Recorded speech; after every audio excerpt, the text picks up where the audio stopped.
Orchestriamo la pace, germoglierà la giustizia. Questo l'invito e la speranza dell'Azione Cattolica della Diocesi di Vittorio Veneto, che venerdì 27 gennaio, nella giornata della memoria, ha organizzato una serata musicale per la pace. Oggi, giornata della memoria, vogliamo farci guidare ed educare alla giustizia e alla pace dalla musica.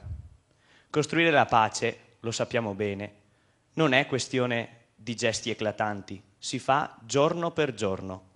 Poche parole nel corso dello spettacolo, ma tanta musica e tanti ospiti, che con una scelta accurata dei brani proposti hanno aiutato il pubblico del Teatro Careni di Pieve di Soligo a riflettere e a pregare.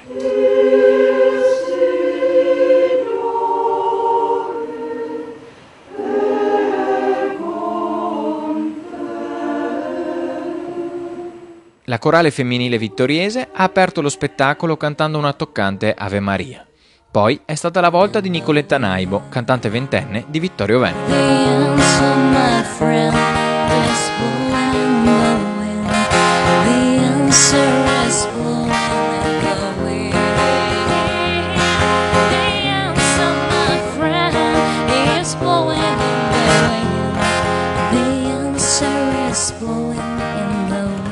A seguire il coro dei giovani di Pieve di Soligo e poi Mauro da Rosso.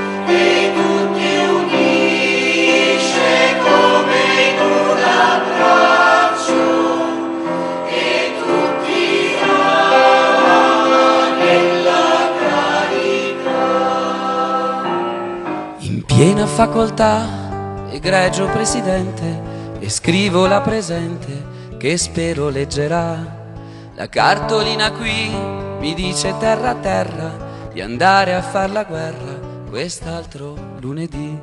Ma io non sono qui, egregio presidente, per ammazzar la gente più o meno come me. Io non ce l'ho con lei, sia detto per inciso, ma sento che ho deciso e che diserterò. Tra un brano e l'altro alcune testimonianze di pace lette da una voce fuori campo. E poi il sax di Walter Bonadè sulle note della colonna sonora del film La vita è bella.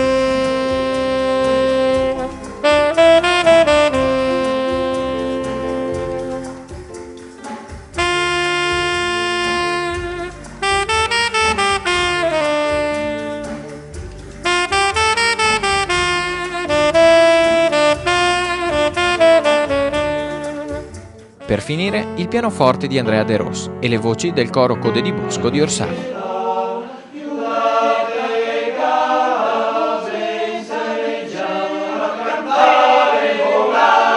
Penso che davvero quel germoglio di giustizia sia un germoglio che parte dalla vita di ciascuno di noi e che da questa sera ciascuno di noi dovrà coltivare con più cura.